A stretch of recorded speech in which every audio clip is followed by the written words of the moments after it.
যেই আল্লাহ জবান দিয়েছেন সেই আল্লাহর জন্যই জবান খরচ করতে হবে, কথা বলে ঠিক কিনা? কোনো মেম্বারের চামচামি করার জন্য আসি নেই, কোনো চেয়ারম্যানের চামচামি করার জন্য আসি নেই, আমরা আসছি একমাত্র আল্লাহর গোলামি করার জন্য, কথা বলেন ঠিক কিনা? জীবন যদি দিতে হয় আল্লাহর জন্যই দেব, জীবন যদি যেতে হয় আল্লাহর জন্যই দেব, আল্লাহর রাসূলের জন্য দেব, কোরআনের জন্য দেব। এতে জীবন থাক আর না থাক আল্লাহর জন্য পাগল পারা হয় মাঠে নামতে হবে, কথা বলেন ঠিক কিনা? লড়াইয়ের ওই ময়দানেতে যেতে তোমাকে হবে, প্রয়োজনে সব রক্তটুকু জমিনেই ঢেলে দেবে, কথা বলেন ঠিক কিনা? লড়াইয়ের ওই ময়দানেতে যেতে তোমাকে হবে, প্রয়োজনে সব রক্তটুকু জমিনেই ঢেলে দেবে। বিপ্লব মানে জীবন দেওয়া, বসে থাকা নয়, সে কোনদিন আসবে না রে করো যদি ভয়। বিপ্লব মানে জীবন দেওয়া, বসে থাকা নয়, সে কোনদিন আসবে না রে করো যদি ভয়। আসবে বিজয় রক্ত আর জীবনের বিনিময়, আসবে বিজয় রক্ত আর জীবনের বিনিময়। বিপ্লব মানে জীবন দেওয়া, বসে থাকা নয়, সে কোনদিন আসবে না রে করো যদি ভয়। কোথা থেকে কোন ভিন দেশি শগুন আমার দেশে এসে, নেতার নামে বসলো জুড়ে মীর জাফরের বেশে, কথা ঠিক কিনা? আওয়াজ দিতে হবে, কথা ঠিক কিনা? কোথা থেকে কোন ভিন দেশি শগুন আমার দেশে এসে, নেতার নামে বসলো জুড়ে মীর জাফরের বেশে। তাদের করতে নাস্তা নাবুদ হতে হবে নির্দয়, তাদের করতে নাস্তা নাবুদ হতে হবে নির্দয়। বিপ্লব মানে জীবন দেওয়া, বসে থাকা নয়, সে কোনদিন আসবে না রে করো যদি ভয়। বিপ্লব মানে জীবন দেওয়া, বসে ভাইরা রে আমার কথাগুলো দিল দিয়ে বুঝবেন। আল্লাহর নবী কোরআনের দাওয়াত দেওয়ার কারণে সমস্ত কাফের বেঈমানেরা আল্লাহর রাসূলকে হত্যা করার যখন ষড়যন্ত্র করে দিলেন, আল্লাহর নবী মুহাম্মদ রাসূলুল্লাহ সাল্লাল্লাহু আলাইহি সাল্লাম মক্কা নগরী থেকে মদিনার পথে যাওয়ার জন্য রওনা দিয়েছেন। এই খবরটা যখন সমস্ত মক্কাবাসীর ভিতর যখন ছড়িয়ে পড়ল, আবু জেহেল ছিলেন কি ছিলেন না? আছেন কি? এখন নাই, তার নাম আছে না নাই? কিয়ামত পর্যন্ত থাকবে। আবু জেহেল মক্কা নগরীতে ঘোষণা করে দিলেন, সমস্ত কাফের বেঈমানদেরকে একত্রিত করলেন, ডাকলেন, সমাবেশ করলেন। আবু জেহেল বলতেছেন, উকবা সাহিবা তুমি এদের ভিতর এলান করে দাও আল্লাহর নবী নাকি মক্কা থেকে মদিনার দিকে রওনা করে দিয়েছেন, এই সুযোগ আর হাতছাড়া করা যাবে না। মুহাম্মাদের সাথে কোনো লোক নাই, কোনো পালোয়ান নাই, কোনো চকিদার নাই, দফাদার নাই, আল্লাহর নবী একাই মক্কা থেকে মদিনার দিকে রওনা করে দিয়েছে। যদি কোনো নওজোয়ান আল্লাহর নবীর কাল্লাটা এনে আমার কাছে দিতে পারে, আমি আবু জেহেল তাকে, এই কাফের বেঈমানের পক্ষ থেকে আবু জেহেল বলতেছেন, আমি তাকে 100 লাল রঙের উট তাকে উপহার দেব। আবু জেহেলের কথা শোনার সঙ্গে সঙ্গে একটা নওজোয়ান দাঁড়িয়ে গেলেন। দাঁড়িয়ে যাওয়ার পরে বলতেছেন, আবু জেহেল লিডার, আমাদের সর্দার, আপনি যদি 100 লাল রঙের উট আমাকে উপহার দেন, তাহলে আমি মুহাম্মদের কাল্লা নিয়ে আপনার কাছে এনে দেব। আল্লাহ পাক ডাক দিয়ে বলে, আবু জেহেল তুই তো সাধারণ ক্ষমতাশীল লোক, সমস্ত কাফের বেঈমানেরা মিলা, মক্কাবাসী মিলে আল্লাহর রাসূলের একটা বাঁকা চুল সোজা করার ক্ষমতা তোমাদের নাই। আছে নাকি? আল্লাহ রাসূলকে কেউ বিদায় করতে পারছেন কি?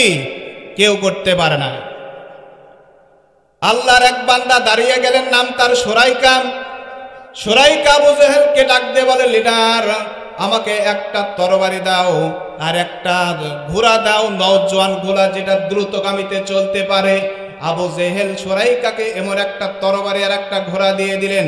আল্লাহর নবী মুহাম্মদ রাসূলুল্লাহ সাল্লাল্লাহু আলাইহি ওয়াসাল্লাম মক্কা থেকে মদিনার পথে রওনা দিয়েছেন, চলে যাইতেছেন। এই সুরাইকা কাফেরের বাচ্চা আল্লাহর রাসূলের পা দেখে দেখে আল্লাহর রাসূলকে খোঁজা শুরু করে দিয়েছেন, খুঁজতে খুঁজতে খুঁজতে খুঁজতে এমন সময় আল্লাহর নবীর নিকটবর্তী হয়ে গেছেন। সুরাইকা ভাবতেছেন, এই সময় যদি আমি তরবারি দ্বারা আঘাত করি আর মুহাম্মদের কাল্লাটা যদি আমি আবু জেহেলের কাছে নিয়ে যাই, তাহলে অবশ্যই আমাকে আবু জেহেল খুশি হয়ে 100 রঙের উদ্যান করবে। এই সুরাইকা কাফেরের বাচ্চা পিছন থেকে যখন মুহাম্মদ সাল্লাল্লাহু আলাইহি সাল্লামকে তরবারি দ্বারা আঘাত করবে, এমন সময় সুরাইকার ঘোড়ার 4খানা পা আল্লাহর জমিনের মধ্যে গেড়ে যায়। সুবহানাল্লাহ বলেন।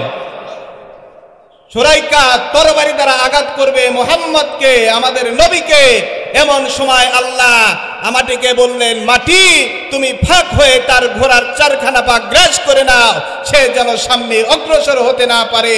আল্লাহর কথা শোনার সঙ্গে সঙ্গে মাটি সুরাইকার ঘোড়ার 4খানার পা জমিনের মধ্যে ভিতরে নিয়ে যায়। বলুন সুবহানাল্লাহ। আল্লাহর নবী পিছনের দিকে তাকায় দেখেন সুরাইকা। আল্লাহর নবী ডাক দিয়ে বলেন, সুরাইকা কি ব্যাপার, কি হয়েছে? সুরাইকা বলতেছেন, ইয়া রাসূলুল্লাহ, ইয়া হাবিবাল্লাহ, আমি আপনাকে মারার জন্য আসছি। আবু জেহেল আমাকে ঘোষণা করছেন 100 লাল রঙের উট দিবেন। আপনাকে মারার জন্য আমি এই ঘোড়া নিয়ে আপনাকে মারার জন্য পিছু ধাওয়া করতেছে। আপনাকে মারবো, এমন সময় আমার ঘোড়ার 4খানা পা জমিনের মধ্যে গেলে যায়। ইয়া রাসূলুল্লাহ, ইয়া হাবিবাল্লাহ, আপনি আল্লাহকে দোয়া করেন, আল্লাহ যেন আমার ঘোড়ার 4খানা পা জমিন থেকে বের করে দেয়। আল্লাহ পাককে বলতেছেন আমাদের নবী মুহাম্মদ সাল্লাল্লাহু আলাইহি সাল্লাম, ইয়া আল্লাহ, সুরাইকা মাফ শেষ, আমি তাকে ক্ষমা করে দিলাম, আপনি জমিন থেকে ঘোড়ার 4খানা পা বের করে দেন। আল্লাহ সঙ্গে সঙ্গে ঘোড়ার 4খানা পা যখন বের করে দিলেন, কিছু দূর মুহাম্মদ সাল্লাল্লাহু আলাইহি সাল্লাম চলে গেলেন। সুরাইকা ভাবতেছেন, হাই রে, কাছে পাওয়ার পরে কোনো সঙ্গভঙ্গ নাই, তারপরেও যদি কাল্লা নিয়ে না যেতে পারি আমার জীবনটা ব্যর্থ। সুরাইকা আবার রাসূলের নিকট চলে গেলেন। পিছন থেকে যখন আবার তরবারি দ্বারা আঘাত করবেন, এমন সময় আবার ঘোড়ার 4খানা পা সহ ঘোড়ার পেটটা জমিনের মধ্যে গেড়ে যায়। বলুন সুবহানাল্লাহ, আল্লাহু আকবার। আল্লাহর নাম দিবেন, কোনো কাপড়ের সাথে করা যাবে? জবান দেওয়ার মালিক কে? যেই আল্লাহ জবান দিয়েছেন সেই আল্লাহর জন্যই জবান খরচ করতে হবে। কথা বলুন ঠিক কিনা? কোন মেম্বারের চামচামি করার জন্য আসি নেই, কোন চেয়ারম্যানের চামচামি করার জন্য আসি নেই, আমরা আসছি একমাত্র আল্লাহর গোলামি করার জন্য। কথা বলুন ঠিক কিনা? জীবন যদি দিতে হয় আল্লাহর জন্যই দেব, জীবন যদি যেতে হয় আল্লাহর জন্যই দেব, আল্লাহর রাসূলের জন্য দেব, কোরআনের জন্য দেব। এতে জীবন থাক আর না থাক, আল্লাহর জন্য পাগল পারা হয় মাঠে নামতে হবে। কথা বলুন ঠিক কিনা? লড়াইয়ের ওই ময়দানেতে যেতে তোমাকে হবে, প্রয়োজনে সব রক্তটুকু জমিনেই ঢেলে দেবে। কথা বলুন ঠিক কিনা? লড়াইয়ের ওই ময়দানেতে যেতে তোমাকে হবে, প্রয়োজনে সব রক্তটুকু জমিনেই ঢেলে দেবে। বিপ্লব মানে জীবন দেওয়া, বসে থাকা নয়, সে কোনদিন আসবে না রে, করো যদি ভয়। বিপ্লব মানে জীবন দেওয়া, বসে থাকা নয়, সে কোনদিন আসবে না রে, করো যদি ভয়। আসবে বিজয়, রক্ত আর জীবনের বিনিময়, আসবে বিজয়, রক্ত আর জীবনের বিনিময়। বিপ্লব মানে জীবন দেওয়া, বসে থাকা নয়, সে কোনদিন আসবে না রে, করো যদি ভয়। কোথা থেকে কোন ভিন দেশে শগুন আমার দেশে এসে, নেতার নামে বসলো জুড়ে মীর জাফরের বেশে। কথা ঠিক কিনা? আওয়াজ দিতে হবে। কথা ঠিক কিনা? কোথা থেকে কোন ভিন দেশি শগুন আমার দেশে এসে, নেতার নামে বসলো জুড়ে মীর জাফরের বেশে। তাদের করতে নাস্তা নাবুদ হতে হবে নির্দয়, তাদের করতে নাস্তা নাবুদ হতে হবে নির্দয়। বিপ্লব মানে জীবন দেওয়া, বসে থাকা নয়, সে কোনদিন আসবে না রে, করো যদি ভয়। বিপ্লব মানে জীবন দেওয়া, বসে থাকা নয়, সে কোনদিন আসবে না রে, করো যদি ভয়। লিল্লাহে তাকবীর। আওয়াজ আছে না নাই? আওয়াজ দেওয়ার মালিক কে? শরীরে শক্ত দেওয়ার ক্ষমতার মালিক কে? কোন চাংরা নাই, মুরব্বী নাই, কোন বয়স্ক নাই, যার ভিতর কোরআন আছে তার গর্জন হবে বাঘের মতো। কথা বলেন ঠিক কিনা? যার ভিতর কোরআন আছে সে আওয়াজ দিলে একটা লোকের সামনে 100 কাপের থরথর করে কাঁপতে বাধ্য হবে, ঠিক কি না? ঠিক শুধু এখানে না, মাঠেও, সব জায়গায় মুসলমান যেখানে থাকবে, ইমানদার মুসলমান, একটা ইমানদারের সঙ্গে 100টা কাফের পরাজিত হতে বাধ্য হবে, কথা ঠিক কিনা? মুসলমান ভাইরা রে আমার, সুরাইকা দ্বিতীয়বার যখন আল্লাহর রাসূলের মাথাটাকে কাটার জন্য তরবারি দ্বারা আঘাত করবে, এমন সময় সুরাইকার ঘোড়ার পা এবং পেট সহ জমিনের মধ্যে গেড়ে যায়। আল্লাহর রাসূল পিছনের দিকে তাকায় দেখলেন সুরাইকা। সুরাইকা, বাবা হুজুর, দ্বিতীয়বার ভুল হয়ে গেছে, আপনি আমাকে ক্ষমা করে দেন, আমি আর সামনে অগ্রসর হব না, আপনি আমাকে মাফ করে দেন। আল্লাহকে বলেন আমার ঘোড়াটা যেন জমিন থেকে বের করে দেয়। আমাদের নবী, দয়াল নবী, রাহমাতাল লিল আলামিন, আল্লাহকে ডাক দিয়ে বললেন, আল্লাহ, সুরাইকা আমার কাছে মাফ চেয়েছে, আমি তাকে মাফ করে দিলাম। আল্লাহর নবী যখন মাফ করে দিলেন, সুরাইকা ঘোড়া নিয়ে আবার জমিনের উপর দাঁড়িয়ে গেলেন। দ্বিতীয়বার আবার ভাবে, হাইরে মোহাম্মদ আমার নিকটে, আমি যদি তাকে হত্যা করতে না পারি তাহলে তো আমি বীর পুরুষ না। এই কথা ভাবে, আবু জেহেলের কথা ভাবে, 100 রঙের উটের কথা ভাবে। ভাবতে ভাবতে শয়তান আবার যখন চাবি মেরে দেয়, তৃতীয়বার আল্লাহর রাসূলের নিকটবর্তী হয়ে গেছে। ভাবে তরবারি মারবো কি মারবো না, মারবো কি মারবো না, এই চিন্তা ভাবনা নিয়ে তৃতীয়বার যখন নাকি আল্লাহর রাসূলকে পিছন থেকে আঘাত করবে, এমন সময় ঘোড়া সহ সুরাইকার গলা পর্যন্ত জমিনের মধ্যে গেড়ে যায়। আল্লাহু আকবার। আল্লাহ যদি বাঁচায় রাখেন, মারার কোনো ক্ষমতা আছে? পারবেন? এরকম ক্ষমতা আল্লাহ কাউকে। আল্লাহ নবী মুহাম্মদুর রাসূলুল্লাহ সাল্লাল্লাহু আলাইহি সাল্লাম পিছনের দিক তাকালেন, তাকায় দেখেন সুরাইকার ঘোড়া নাই, সুরাইকা গলা পর্যন্ত মাটির নিচে পুঁতে পড়েছে। সুরাইকা ডাক দিয়ে বলতেছেন, ইয়া রাসূলুল্লাহ, ইয়া হাবিবাল্লাহ, আপনি আমাকে মাফ করে দেন। আল্লাহ নবী বলতেছেন, বাবা, একবার দুইবার মাফ করা যায়, 3বারও মাফ করা যায়, কিন্তু 3বারের পরে কিন্তু মাফ করা যায় না। কথা ঠিক কিনা? মানুষ ভুল করলে কয়বার? কথা বলে না, কয়বার? 3বার। আল্লাহ নবীর কত দয়া, কত মোহাব্বত, কত মায়া। আল্লাহকে বলতেছেন, ইয়া আল্লাহ, সুরাইকা ভুল করেছে, মাফ চেয়েছে, আমি তাকে ক্ষমা করে দিলাম। তৃতীয়বার যখন ক্ষমা করে দিলেন, সুরাইকার ঘোড়া সহ যখন জমিনের উপর উঠে গেলেন, সুরাইকা আল্লাহকে ডাক দিয়ে বলেন, ইয়া আল্লাহ,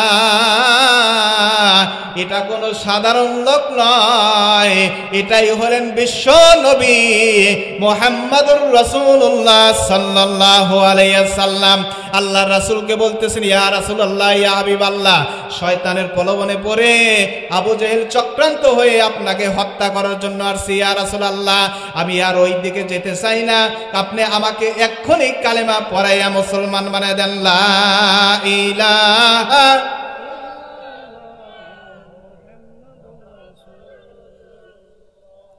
সাল্লাল্লাহু আলাইহি ওয়াসাল্লাম। খারাপ লাগতেছে? ধৈর্য দেওয়ার মালিককে। কোরআনের কথা যেখানে হবে সেটা হচ্ছে জান্নাতের বাগান। বলুন আলহামদুলিল্লাহ।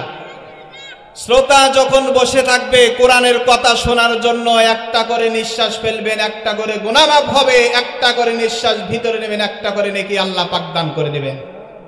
এমত অবস্থায় যদি কোনো ব্যক্তি মারা যায়, আল্লাহ পাক তার সব গুনাহ মাফ করে দেয়, জান্নাতুল ফিরদাউস দান করবে। বলুন সুবহানাল্লাহ। আমরা এমন একটা জায়গায় বসেছি যেখানে বসলে লাভ আছে না লস আছে? যেখানে বসলে শুধু লাভ আর লাভ।